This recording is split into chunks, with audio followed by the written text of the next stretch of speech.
અમદાવાદમાં ચોરીની ઘટનાનો દિન પ્રતિદિન વ્યાપ વધી રહ્યો છે। શિયાળાની શરૂઆતથી સાથે જ ચોર ટોળકીઓ પણ હવે સક્રિય થઈ ગઈ છે। વસ્ત્રાપુરના સત્યમ બંગલોઝમાં તસ્કરો ત્રાટક્યા હોવાની ઘટના સામે આવી છે। સવારના 5 વાગે તસ્કરો ઘરમાં ચોરી કરવા માટે ઘૂસ્યા હતા અને જેના સીસીટીવી પણ સામે આવ્યા છે। જાના પગલે આવેલી ચોરી કરતી આ ટોળકી સીસીટીવી ફૂટેજમાં કેદ થઈ છે। તસ્કરો રોકડ અને અન્ય બેગ ઉઠાવીને ફરાર થતા જોવા મળી રહ્યા છે। તસ્કરો ત્રાટક્યાના દ્રશ્યો સીસીટીવીમાં કેદ થયા છે અને આ ચોર ટોળકી પૈસા ભરેલી બેગ અને અન્ય પણ એક બેગ લઈને ફરાર થતી નજરે પડે છે। હાલ સીસીટીવી ફૂટેજના આધારે સમગ્ર મામલે તપાસ પણ કરવામાં આવી રહી છે। શિયાળાની શરૂઆત થતાની સાથે જ અમદાવાદમાં ચોરોનો વ્યાપ વધ્યો હોય તે પ્રકારના ઘટનાના દ્રશ્યો સામે આવ્યા છે। અમદાવાદના વસ્ત્રાપુર વિસ્તારના દ્રશ્યો। સમાચારોમાં હાલ રોકાઈશું એક બ્રેક માટે।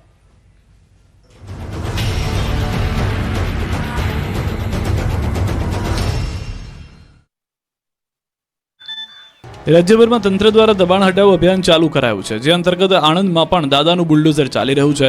આણંદ નગરપાલિકાએ ગેરકાયદેસર દબાણો સામે કાર્યવાહી કરી। આણંદના જાહેર રસ્તાઓ પરના દબાણો પર તવાઈ બોલાવાઈ। આણંદ ટાઉન પોલીસને સાથે રાખી આણંદ નગરપાલિકાએ કાર્યવાહી હાથ ધરી। તંત્રની કાર્યવાહીથી ગેરકાયદેસર દબાણકર્તાઓમાં ફફડાટ ફેલાયો। ગેરકાયદેસર દબાણો દૂર કરવા મેગા ઓપરેશન હાથ ધરાયું। આણંદ ગુરુદ્વારા સર્કલથી આણંદ રેલવે સ્ટેશન સુધીના માર્ગ પર બિનઅધિકૃત દબાણો દૂર કરી માર્ગ ખુલ્લો કરાયો। પાલિકાની ટીમે રોડ પર ઊભી રહેતી રેકડીઓ સહિતના જપ્ત કરી લેતા વેપારીઓમાં ફફડાટ ફેલાઈ ગયો।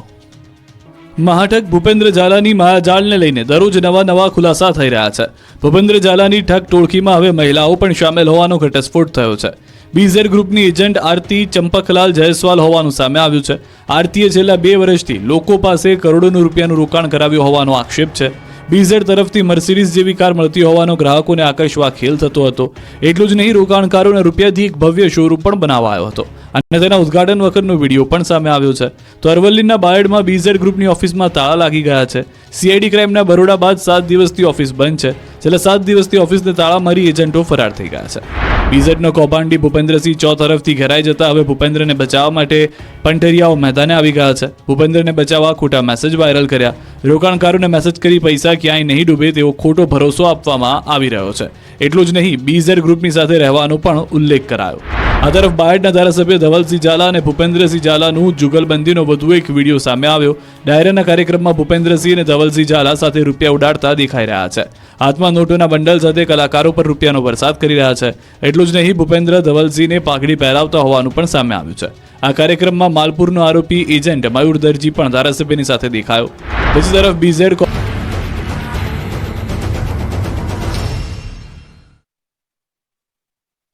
બ્રેક બાદ આપનું સ્વાગત છે।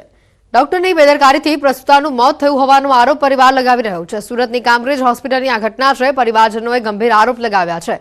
મૃતક ગર્ભવતી મહિલાને પીએમ અર્થે સ્મીમેર હોસ્પિટલમાં ખસેડાઈ છે। ખોટી દવા આપી હોવાનો પરિવારજનોનો આરોપ સામે આવી રહ્યો છે।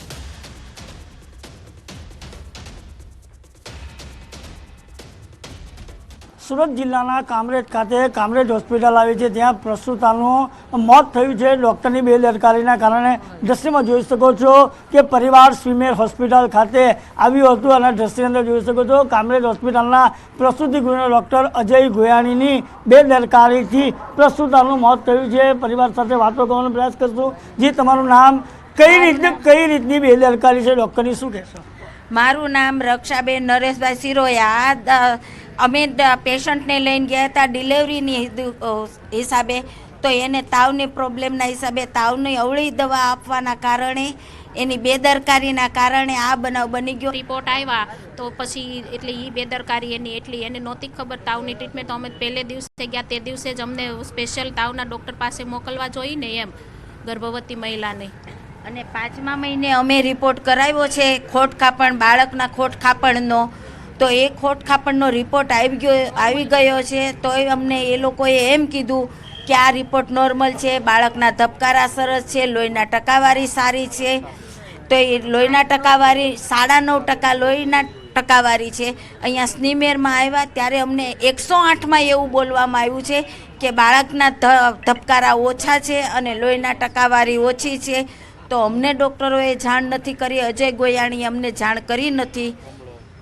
ઠેઠ સુધી એમ જ કીધું કે આ બાળક સારું જ છે, એના ધબકારા ચાલુ જ છે, અને એણે સોનોગ્રાફિકના રિપોર્ટ જોઈને એમ ન કીધું કે બાળકની આંખ એક નથી, એમ ખોટ ખાપણવાળું છે, એમ બાળકની એક આંખ પણ નહોતી એમ.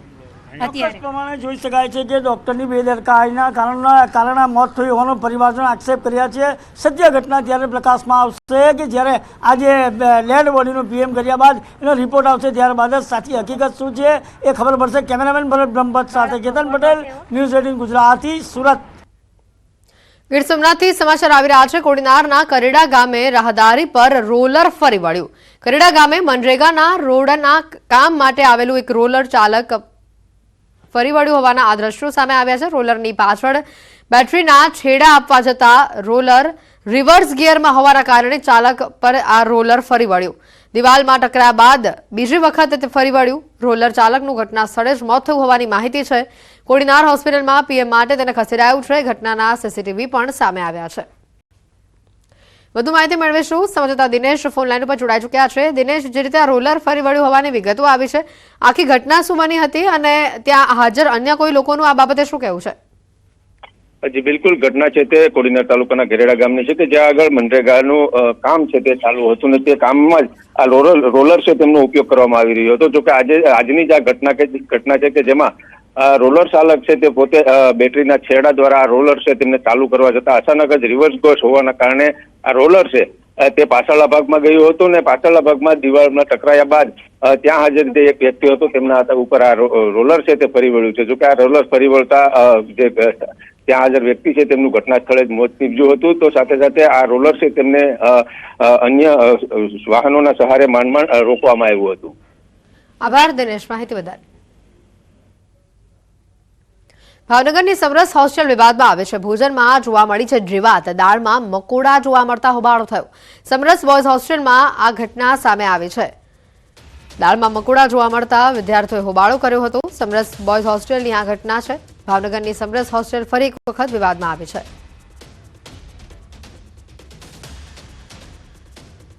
સુરત મહાનગરપાલિકાના લીંબાદ ઝોનની ગંભીર બેદરકારી સામે આવી. મિલકત ધારકોના વેરા બિલમાં નામ બદલાઈ જતા રોષનો માહોલ જોવા મળ્યો, જેને લઈને લોકોએ મોરચો માંડ્યો.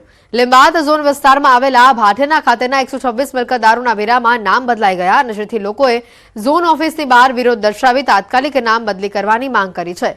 જો કે લીંબાદ ઝોનના આ કારણે અધિકારી ડેટા એન્ટ્રીમાં ભૂલ થઈ હોવાનું રટણ કરતા જોવા મળે છે.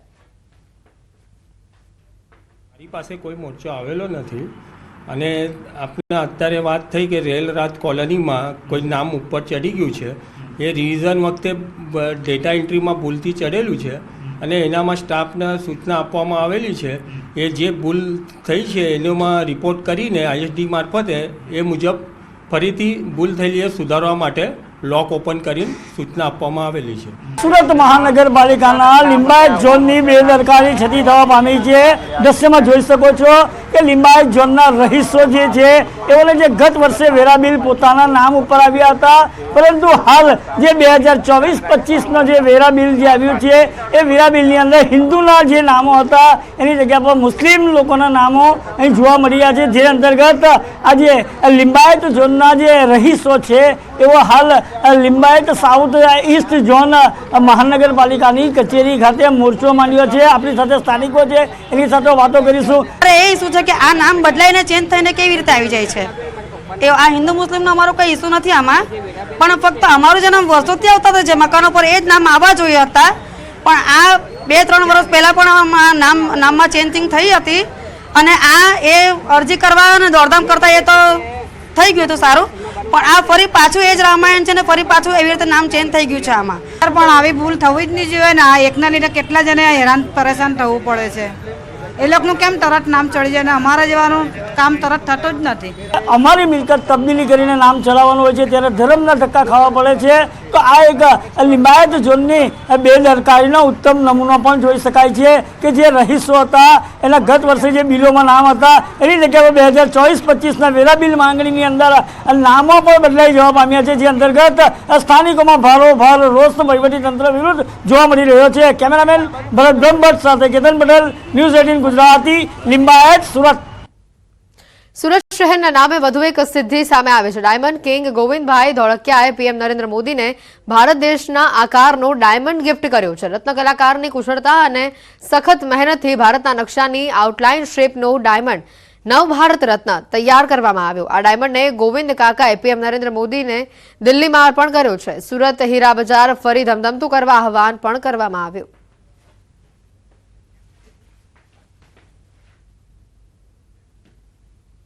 બુલેટિન